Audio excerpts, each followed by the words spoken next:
Let's focus in, though, on what we just watched on NBA TV with LeBron playing again that range of 15 to 16 minutes.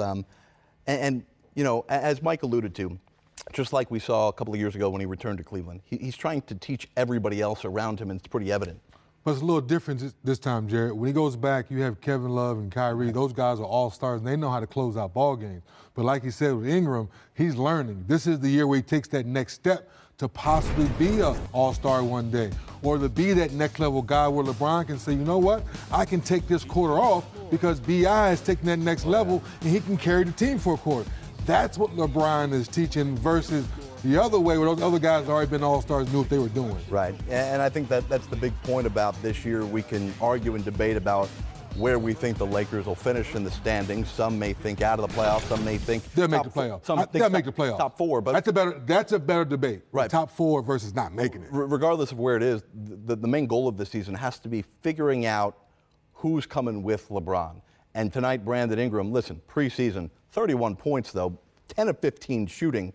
Didn't make a three and scored 31. I mean, that's pretty impressive. It's very impressive because he's sticking to who he is. And one thing you have to understand, these guys are not watching LeBron. As each practice goes by and each preseason goes by, these guys are cutting hard to the basket. Like LeBron had a couple turnovers, but guys were cutting to the basket like, wait a minute, did he really see me? Little things like that, like LeBron's talking about, they will fix in practice. And as each day goes by and each month goes by, I think this team will improve. But to your point, will it be B.I.? Will it be Kuzma? Will it be both of those guys? I think as they figure that out, LeBron will feel more comfortable. Through 3 games, we've seen Luke Walton throw 3 totally different starting lineups out, mixing and matching rotations. Yeah. Again, still no Lonzo Ball, which will be a big part of this as well. But the interesting part here is that they've got a lot of pieces that seem like they're similar, but in today's positionless basketball, you can roll with that. But you still got to put somebody at the center spot. You got to have somebody. Is that going to be LeBron James? Is it going to be Kyle Kuzma? We've seen JaVale McGee start there, but can they go the bulk of the minutes with that? Well, I think it's interesting, Jared, because that positionless basketball is now the new conversation around our league. But the question is, if there's a Dwight Howard on the floor, if there, is a Boogie Cousins, once he gets healthy on the floor, obviously you're going to match up to that. But there's not a lot of big-time centers down low that catch the ball down low 20 times a night. So it makes sense, but certain nights you have to be careful. Right, yeah, it's interesting how Luke Walton is going to play this. I mean, do you think LeBron likes the idea of playing center? If he's not guarding some big guy that's beating him up all night, yeah, then he'll play it. But think about this, Jared. Until we get more big guys who play the natural center position, you can see more teams playing small ball and having LeBron or Melo and guys like that playing the 4 and the 5. Yeah, it'll be interesting. Elsewhere on the scoreboard, you look at Kyle Kuzma, 6 of 12 on only 1 3. And I mentioned the three-pointers because we think about how these guys are able to shoot threes, but finding a way with LeBron to get into their offensive flow without shooting threes. Well, I think it's going to be the style of play that Luke comes up with. Right now, we see LeBron being around the top of the key area, the elbow area, and finding cutters on the baseline. But if you're not getting stops, how do you get out and run? How do you get to those corners and get that easy short three where guys are more comfortable? Right now, they don't have a knockdown three-pointers in the rotation, can take that top of the key three 99 out. Kuzma can shoot it, but will he shoot in the flow of the offense? Last thing I want to ask you about this, Chris Haynes had a really good story on Yahoo Sports earlier today about LeBron going with what Luke Walton throws out there and saying that if we don't go fast-paced, we're stupid because Luke sees what everybody sees, that we've got these young athletic guys and we've got to get out there and run. But LeBron's never been one who wants to run. Well, LeBron's value of running is being able to get a stop and advancing the basketball. The old Jason Kidd. We all know now for young point guards at home, not dribbling the basketball is the fastest way. It's throwing the ball ahead. That part of the fast break, I think Luke Walton, everyone sees.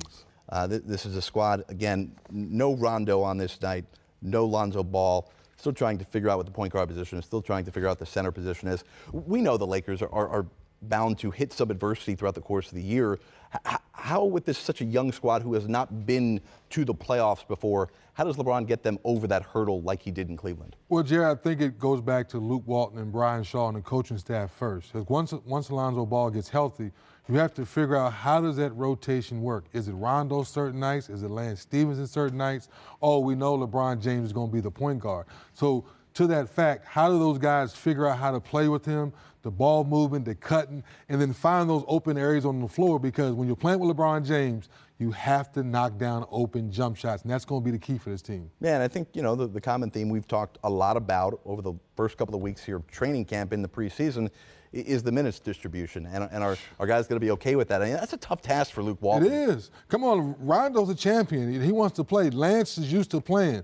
You know, even a guy like Beasley, they want to play. JaVale McGee now is a champion. He knows how to win. So Luke Walton, those guys have to figure out which rotation to go with, who's in the second unit, and someone's going to be unhappy. Someone has to be a practice player and bring it every day and help the team in that fashion. So you said you're not surprised that LeBron's playing the minutes he's played so far through 3 preseason games.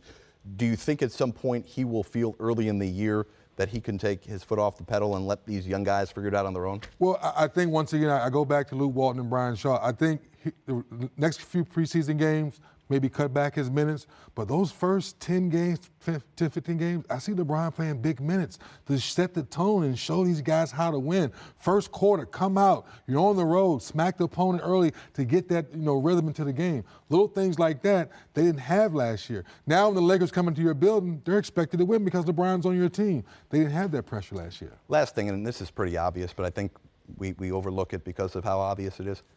How crazy in shape is LeBron? How good does he look with the amount of miles? You're 16, right? Yeah. You're 16, right?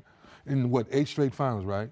And now he's talking about taking a young team to possibly 9, no major injuries. We know how much he invests in his body. Yeah. So as each year goes by, I'm no longer surprised because I know he puts in the work. I know he takes care of his body, eats right, and does all the things year round. Back in our era, back in, say, the 80s and 90s, guys took the summers off and got out of shape. LeBron takes care of his body all year round. I felt really good for him the other night when he told the world that he finally had a glass of wine for the first time in a couple days.